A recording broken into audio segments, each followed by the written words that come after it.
Bienvenue dans cette nouvelle vidéo hebdomadaire crypto, c'est Riquet, très heureux de te retrouver pour une nouvelle semaine, pas mal de choses à voir aujourd'hui. Je te propose tout simplement de refaire le top 10 en termes de capitalisation sur le market cap, sur les crypto-monnaies. Bien évidemment, on n'étudiera pas les stablecoins, uniquement les cryptos Bitcoin et Ethereum ainsi que les 8 altcoins qui suivent.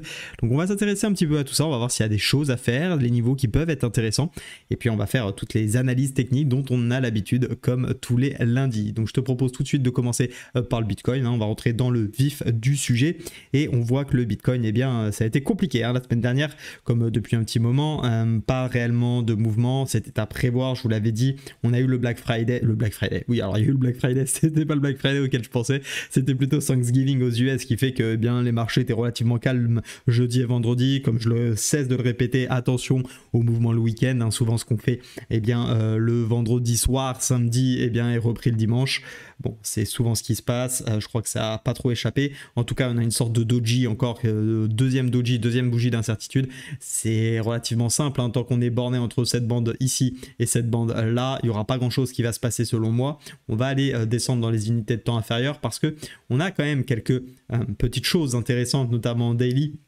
Avec cette divergence qui avait été validée, rappelez-vous, la semaine dernière. Divergence, alors la problématique, je vous l'avais dit, c'est que c'est pas réellement sur une zone, elle est légèrement en dessous, le dernier plus bas, bon, soit. Moi après, je suis pas fan, vous le savez, d'acheter un marché aussi baissier. Encore une fois, je ne suis absolument pas acheteur sur les crypto-monnaies, loin de là, je me tiens très très loin de ce marché à l'achat. En revanche, on cherche des opportunités de vente. Attention à ne pas vendre n'importe où, mais c'est sûr et certain que depuis, je vais pas vous le refaire, ceux qui sont là depuis un moment voient bien qu'on s'est plutôt régalé sur la partie short plutôt que sur la partie longue. C'est assez logique, nous sommes en tendance baissière, ne l'oublions pas. Arrêtez d'acheter n'importe où, arrêtez d'acheter parce que vous pensez que c'est le bottom. Le marché ne nous a pas dit que c'était le bottom, vous allez continuer à perdre de l'argent en n'ayant aucune stratégie si vous pensez à chaque fois acheter le bottom par pur ego ou parce que vous avez entendu Jeff Tuch vous dire sur les réseaux qu'il fallait acheter parce qu'il y a 10 ans, quand le Bitcoin avait perdu 85%, et bien derrière il a fait plus 2850% ou que sais-je. Bref, c'est bullshit, regardez les graphiques, suivez-en à vos stratégies et il n'y a que ça qui va finir par vous faire gagner. Donc tout ça pour dire en tout cas que actuellement sur le niveau des 16 200, pas grand chose à dire sur le Bitcoin, je vous l'ai dit, pour moi la zone à tenir, c'est au moins c'est plus bas là, même si je pense très fortement que cette divergence daily, on verra si elle fait le boulot. Moi je vois plus d'un point de vue weekly qu'on aille chercher d'abord le niveau des 14 000, je vous le rappelle, cette zone qu'on s'est tracée. Alors comment on se l'est tracé si tu n'as pas vu les vidéos précédentes? C'est très simple, on se l'est tracé en fait parce qu'on a pris le haut de la dernière mèche avec le dernier corps de bougie, donc grosso modo ici, ce qui nous emmène sur la zone des 12 000, 14 000. C'est plutôt cette zone qui pourrait commencer à m'intéresser pour chercher des achats. Alors bien évidemment, je ne vais pas mettre un ordre d'achat, je vais attendre qu'on ait une structure, quelque chose. J'arrête d'acheter, ça fait bien longtemps que je ne trade plus de la sorte et je pense que ça me réussit plutôt pas mal sur les crypto-monnaies d'arrêter d'acheter tout et n'importe quoi tant qu'on n'a pas de réelle structure haussière. Il y a éventuellement ici où on aurait pu potentiellement trouver un achat, mais on voit que c'était un beer, donc ici malheureusement ça n'avait pas marché. J'ai tenté ma chance également avec une toute petite position à ce niveau là, ça n'a pas marché, mais sinon je suis tout le temps resté à l'écart et je n'ai cherché que des shorts et ça m'a plutôt très bien réussi tout simplement. Donc voilà, au niveau du Bitcoin, pas grand chose d'autre à dire, je vais pas descendre trop loin. Si vous voulez qu'on aille voir en 4 heures on peut, mais vous allez vite voir que finalement c'est complètement raplapla. Pas grand chose d'autre à voir. Ici on a une sorte de structure de range qui a finalement avorté par le bas, donc pour l'instant rien à faire. Je pense qu'on va aller rechercher ces niveaux de 15 500 assez prochainement, je pense dans un futur très proche en tout cas. Donc voilà, pour le Bitcoin, pas grand chose à dire, c'est plat comme d'habitude. Je vous propose tout simplement ensuite d'aller sur l'Ethereum où ça je trouve ça un peu plus intéressant. Alors pas en termes d'opportunité acheteuse, désolé, c'est pas ici que vous allez entendre qu'il faut acheter le Bitcoin, je suis navré, ou l'Ethereum d'ailleurs, je ne regarde moi que les graphes, je ne me fie qu'à ce que le graphique veut bien me donner. Donc si tu cherches la future pépite de demain, navré cher ami, c'est pas ici que tu vas la trouver. En tout cas au niveau de l'Ethereum, on a toujours ce triangle de compression qu'on avait vu en weekly qui est bien plus visible en daily, qui a fini par céder par le bas. Je le rappelle qu'il y a un double triangle, on va revenir dessus. Pour l'instant on tient cette zone, à ce niveau là je vais l'enlever sinon ça nous gêne, on tient cette zone là des 1100 pour combien de temps je ne sais pas, je pense pas qu'on la tienne réellement très longtemps. On a vu la confirmation, je vais vous enlever, c'est un peu compliqué parce que j'ai des dessins en fait sur les unités de temps inférieures, peu importe. On voit tout simplement qu'on est venu pullbacker cette zone. Pour moi c'est tout simplement une confirmation comme quoi on lâche bien cette zone et on a plus de chance par la suite d'aller chercher la zone des 1000 puis des 800 qui est toujours mon objectif. Je n'ai pas lâché mon plan, on va revenir dessus bien sûr. Qu'est-ce qu'on peut voir en daily si on zoome un peu plus ? Eh bien tout simplement qu'on est toujours en tendance baissière. Le short qu'on a là, c'est une opportunité qu'on s'est donnée avec un élève de mon coaching, donc plutôt très bonne opportunité qui suit son cours, donc félicitations à toi. Pour l'instant on est dans le bon sens, ça a tenu, donc c'est parfait et on va chercher encore une fois la zone des 1005. Moi je vous rappelle que je suis rentré à 1209 et que je suis toujours dans le trade pour le moment, car je reste convaincu que tant qu'on ne fait pas de nouveau plus haut, eh bien on continue. Pourquoi j'étais rentré, je le rappelle, triangle ici daily qui casse, petit triangle 4 heures qui casse également. On est coincé pour l'instant sous résistance, donc toutes les chances pour le moment de continuer la tendance tant qu'elle ne se retourne pas, hein. Je ne cesserai de le répéter, une tendance tant qu'on ne nous dit pas qu'on fait un nouveau plus haut, elle a pour objectif de continuer. D'autant plus que si on descend en 4 heures, on voit qu'on avait ce petit canal, on le voit encore mieux en 1 heure, voilà, petit canal haussier qui avait amorcé finalement un rebond et finalement qui a fini par céder, voilà, hein, pas grand chose à faire ici. Le double top fin de tendance haussière, correction. Pour moi, on va au moins aller rechercher ce niveau-là, les 1084, ça sera du moins le premier objectif. On voit qu'en plus, on a recassé cette fameuse ligne bleue, hein. Rappelez-vous, pour ceux qui me suivent au quotidien, cette ligne bleue, je vous avais dit, si on arrive ici à la recasser, ça serait top. C'est le cas, on est en train de la pullback pour le moment. Je pense qu'on va pouvoir re-shorter ça. D'ailleurs, il y a une autre opportunité, hein, je vois ça, c'est pourquoi pas tenter le short ici, une fois qu'on est sûr que ça casse. Il faut bien évidemment attendre que ça casse, valider le pullback. Pourquoi pas foutre son stop ici et aller chercher la zone ici. Attention, bien évidemment, au risque ratio. On a tout pile 2, mais ça reste très intéressant. On peut avoir un trade plus agressif. Je le conseille qu'aux personnes qui savent ce qu'elles font. On peut avoir quelque chose comme ça à 2.6, voire pourquoi pas quelque chose ici à 4.34, mais ça c'est selon votre stratégie. En tout cas, c'est baissier sur l'Ethereum.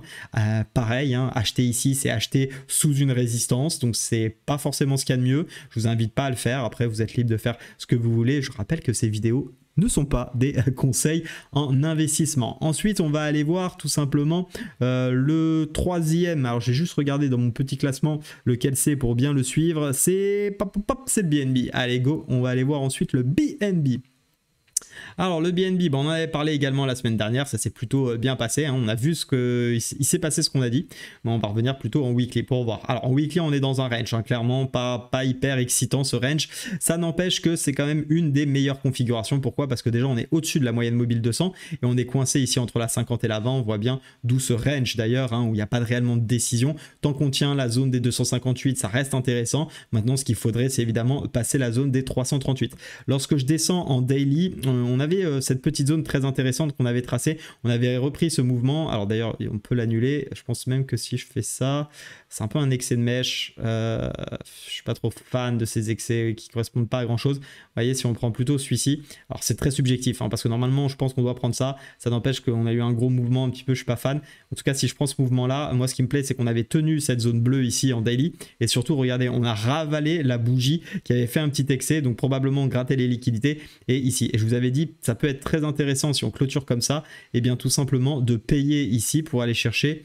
Alors vous mettez le stop loss de la sorte et vous allez chercher le haut tout simplement ici pour avec un joli ratio de 3,38. On n'y est pas encore, ça rebondit, on est sur cette zone de polarité ici, cette zone noire de 296 qui reste très intéressante. Je pense qu'on peut la tenir si on la tient, à voir ce qui se passe en petites unités de temps, et bien pourquoi pas aller chercher ça et du coup valider ce trade avec un super ratio de 3. Donc ça serait vraiment probablement la seule sur laquelle j'ai envie de chercher potentiellement des achats. Bien évidemment acheter des achats, faire des achats ici sûrement pas dans ma stratégie en tout cas. Fallait payer ce niveau là que j'avais montré la semaine dernière. Si vous l'avez pas fait, pas de souci, hein. Faut pas être frustré de pas avoir pris des signaux. Je vous rappelle qu'on est quand même en range, donc tant qu'on est en range, c'est pas évident, surtout qu'on est un range où en weekly on est au-dessus de la moyenne mobile 200, mais en daily on est en dessous. Donc là on voit que tout est plat, c'est vraiment très compliqué à trader. Je n'invite pas bien évidemment à prendre ces positions si vous débutez dans le trading. C'est vraiment les pires trades à faire ici. Ça a beaucoup de zones de validation, d'invalidation. On le voit, hein. Tu crois que ça part à la hausse, tu te fais piéger. Tu crois que ça part à la baisse ici, tu te fais piéger. Donc soyez bien évidemment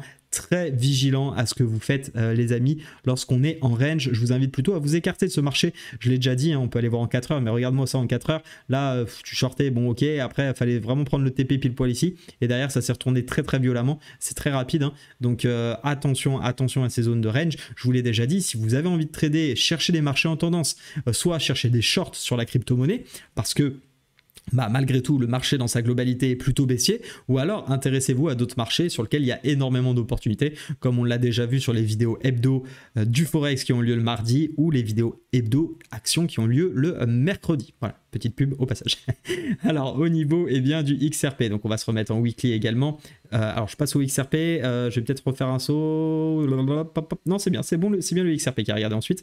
Donc, au niveau du XRP, on voit qu'on est sur cette grosse zone de support, donc cette zone reste intéressante très long terme pour chercher des achats. Maintenant, est-ce que j'ai envie d'acheter comme ça? Non, pas spécialement. On avait ce joli W qui avait été fait, rappelez-vous, on l'avait payé en daily, on avait quasiment atteint l'objectif, finalement on était sorti par ici, on avait fait un joli plus 25%, très intéressant, malgré tout, avec un ratio de 2,45, quelque chose comme ça. Malgré tout, aujourd'hui, on est toujours sous cette zone, sous cette zone rouge ici, que je viens de tracer. Pourquoi? C'est les anciens plus hauts qui avaient fait résistance. Je pense qu'on va très bien l'avoir en daily, je vais peut-être même retracer un petit peu tout ça, et tant qu'on est là, on reste quand même baissier, on est sous toutes les moyennes mobiles, donc ça reste plutôt baissier en weekly. En daily, on voit également qu'on a essayé de refranchir finalement ce niveau, donc on va se séparer un petit peu des dessins, on va refaire pour XRP, parce que je pense qu'il y a des niveaux quand même qu'il faut redéfinir, notamment cette zone. Donc ça, c'est plutôt une zone rouge. Pourquoi je la mets en rouge? Parce que j'ai des couleurs pour chacune de mes unités de temps, le vert étant plutôt attribué aux 4 heures, et on voit bien cette zone qui est beaucoup travaillée. À vrai dire, on pourrait même la mettre un peu de la sorte, voyez-vous.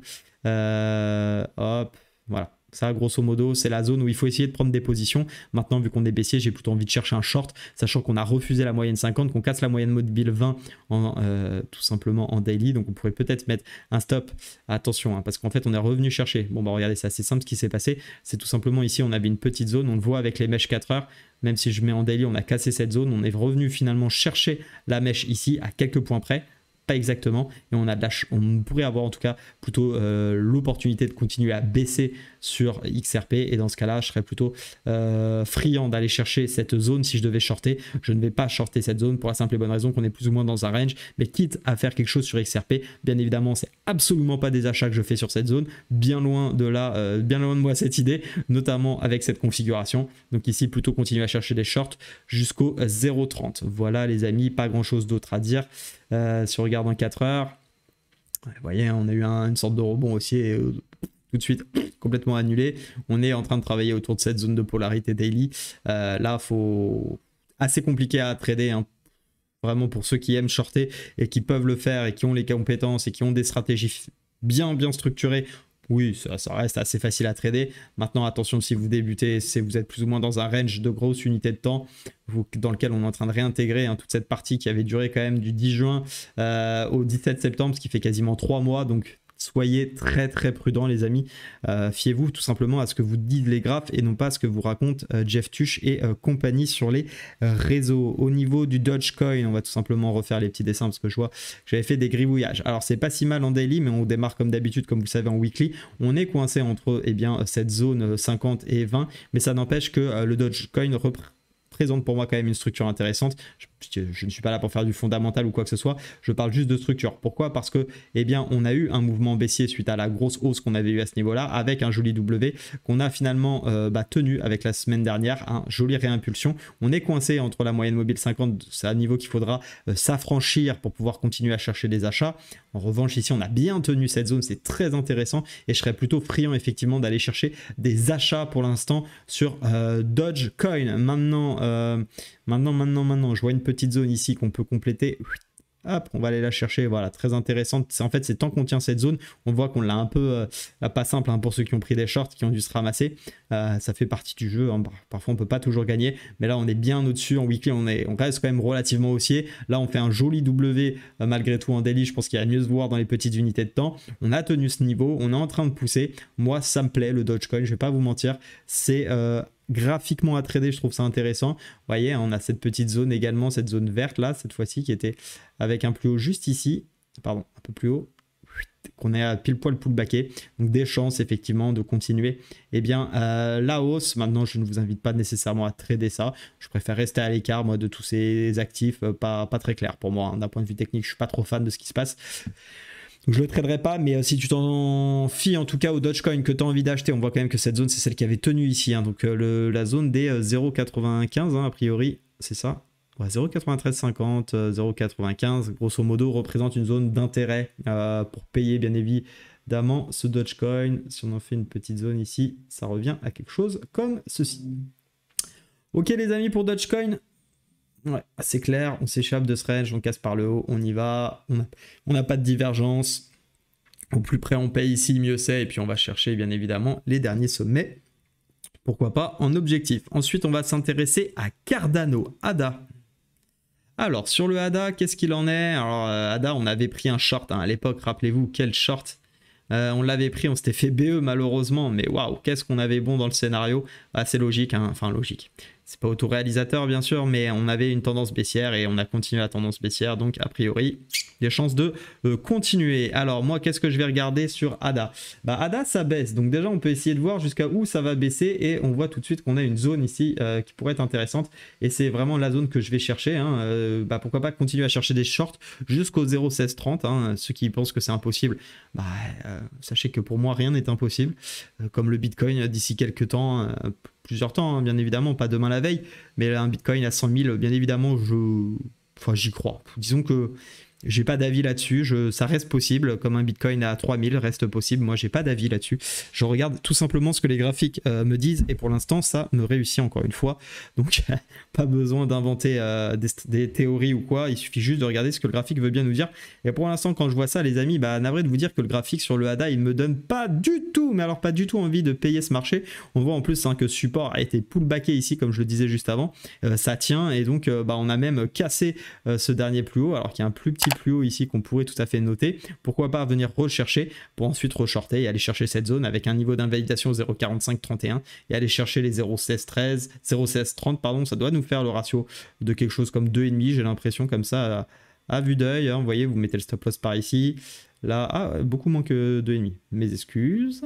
Ouais, 1,52 c'est pas très intéressant comme trade, donc c'est pas ça que je prendrais, mais en tout cas cette zone quand même, pourquoi pas chercher autre chose hein, bien évidemment, alors pas n'importe comment, mais chercher des shorts, de toute façon c'est que ce qu'il y a à faire pour moi sur ADA. Inutile de chercher à payer quoi que ce soit ici, il n'y a rien qui maintiendrait potentiellement les prix, éventuellement cette zone au 0,2338, éventuellement parce qu'on a un point de contact juste ici en juin 2018 et un point de contact ici, c'est très très juste pour trouver juste un trade là-dessus, donc non, vraiment pas friand. Et là, on voit, il n'y a pas un sommet qui arrive à être cassé pour le moment. Il faudrait vraiment reprendre cette petite zone de polarité. Ah, voilà un trade qui pourrait être intéressant sinon. Hein. Trader à partir d'ici. Très belle zone ici sur le ADA, hein. On voit ça tient, puis ça finit par lâcher, et puis ça repasse pas. Ok, donc pour l'instant, eh bien c'est les moyennes mobiles qui tiennent en résistance, comme quoi c'est toujours pas si mal de trader avec les moyennes mobiles. Voilà pour ADA. Qu'est-ce qu'il nous reste les amis? Il nous reste le Matic. Le Matic. Let's go. Allez, Matic, c'est pareil. Hein. J'ai proposé un short qui date a priori du 21 novembre, donc de la semaine passée. Donc on aurait été plutôt en drawdown pour le coup. Alors, je pense pas que j'ai proposé ça parce que 1,14 le ratio, pas sûr. En tout cas, ça peut être intéressant. Effectivement, ça doit être la zone que je cherche. On va aller voir ça d'abord en weekly. Alors en weekly, qu'est-ce qu'on a? Eh bien on est baissier, on voit que... Alors, on est baissier, oui, on reste dans une tendance de fond baissière, d'accord, avec un joli rebond. On avait eu un petit mouvement aussi ici sur Matic, mais quand même cette grosse bougie rouge là qui annule tout ce mouvement. Pas fan, pas fan, pas fan. En daily, qu'est-ce qu'on voit? Ouais, on voit voilà, tout ce que je déteste sur les crypto-monnaies, avoir un mouvement vraiment pas... Ce que vous voulez faire là-dessus, c'est très compliqué, il n'y a pas de réelle décision. Matic, quand je le vois comme ça, un coin, j'ai même pas envie de faire d'analyse en fait, hein. C'est simple, il y a tellement de crypto-monnaies, il y a tellement de choses à faire. Pourquoi essayer d'aller trader une crypto qui est finalement pas très claire? Alors on a cette zone hein, ici, pourquoi pas, mais je vais pas m'éterniser, je trouve ça vraiment pas terrible. Non, vraiment pas terrible, il n'y a pas grand-chose à faire, pas de niveau très clair.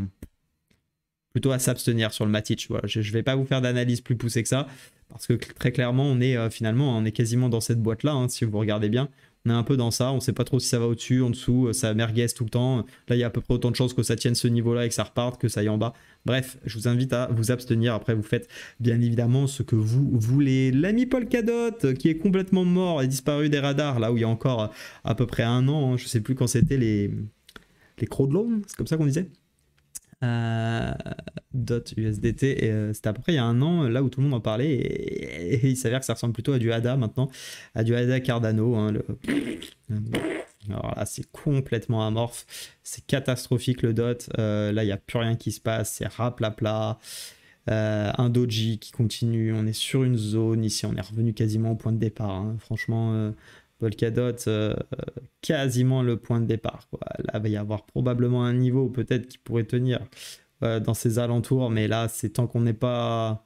Oh, c'est horrible, hein, le Polkadot. Navré pour ceux qui en ont, mais... À casser les 0,618, je sais même pas c'est de quoi, quel mouvement. Ah non, pardon, c'est un 0. Je n'ai rien dit. Hop.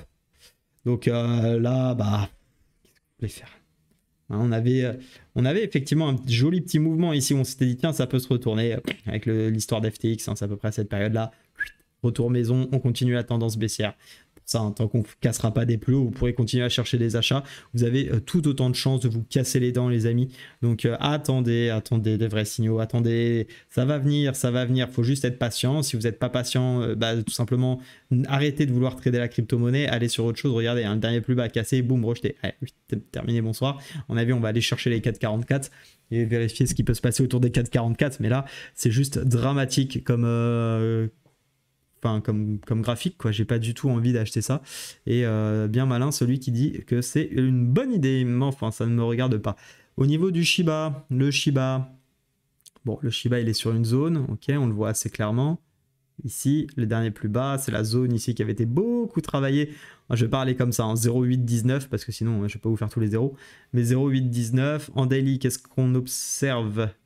Qu'on a effectivement tenu cette zone, hein, on a un rappui, maintenant on est hyper baissier, toujours pas envie de chercher des achats hein, sur une structure pareille, vous l'avez compris. Vous voyez, quand je vous dis que ça sert à rien de vouloir se projeter absolument sur des achats, quand il n'y a rien à faire, il n'y a absolument rien à faire. Ici, je vois même pas ce qu'on peut acheter pour le Shiba, à part jouer au loto, quoi. Après, si c'est votre but, moi c'est mon activité pro, donc personnellement, non, je vais pas m'amuser à faire ça.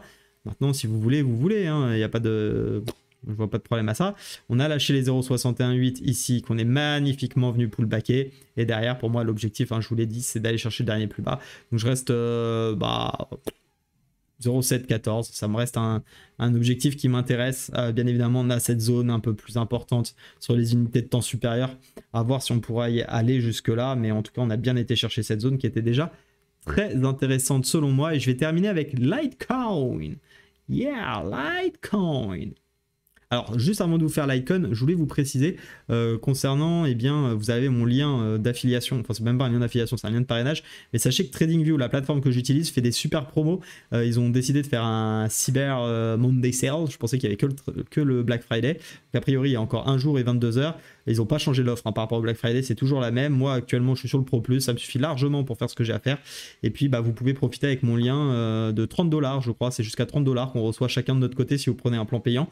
Donc si vous avez déjà un compte, je vous invite à créer avec une nouvelle adresse mail, comme ça vous pouvez en profiter, car si vous passez par mon lien pour acheter, tout simplement vous n'aurez pas les 30$, moi non plus.